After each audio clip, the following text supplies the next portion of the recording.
आने वाले एपिसोड में वासुधा की कहानी एक ऐसा खतरनाक मोड़ लेने वाली है जिसे देखकर दर्शकों की सांसें थम जाएंगी। अब तक जो नंदिनी खुद को मासूम, मजबूर और हालात की शिकार दिखाती आ रही थी, वही नंदिनी अपने असली चेहरे के साथ सामने आने वाली है। उसकी आंखों में अब प्यार नहीं, बल्कि जुनून है, और यही जुनून उसे एक ऐसा कदम उठाने पर मजबूर कर देता है जो सब कुछ बदल कर रख देगा। नंदिनी का देव के लिए प्यार अब हद से आगे निकल चुका है। देव को पाने की चाहत में वह सही और गलत का फर्क पूरी तरह भूल चुकी है। उसे लगता है कि अगर वसुधा रास्ते से हट जाए तो देव सिर्फ उसी का हो जाएगा।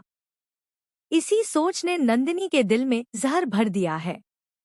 वह मान चुकी है कि वसुधा का जिंदा रहना उसके सपनों के रास्ते में सबसे बड़ी रुकावट है। दूसरी ओर वसुधा को इस बात का बिल्कुल भी अंदाजा नहीं है कि उसके आसपास कौन कितना खतरनाक खेल खेल रहा है। वह आज भी नंदिनी पर भरोसा करती है, उसे अपनी बहन जैसी मानती है, और यही उसकी सबसे बड़ी कमजोरी बन जाती है।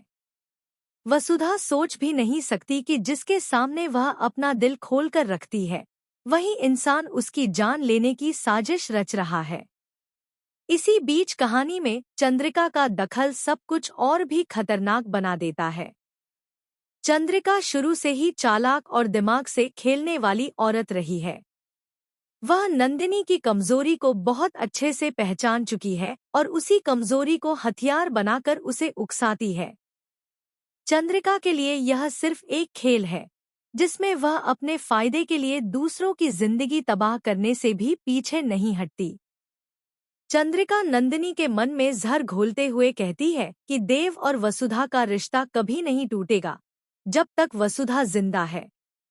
वह नंदिनी को यह यकीन दिला देती है कि अगर उसे देव चाहिए तो उसे एक बहुत बड़ा और खतरनाक फैसला लेना ही पड़ेगा। धीरे धीरे नंदिनी का डर खत्म हो जाता है और उसकी जगह ले लेती है वह सनक, जो इंसान को हैवान बना देती है। आने वाले एपिसोड में वह पल आता है जब सब कुछ सामान्य दिख रहा होता है, लेकिन हवा में एक अजीब सा तनाव छाया रहता है। वसुधा अकेली होती है, तभी नंदिनी वहां पहुंचती है।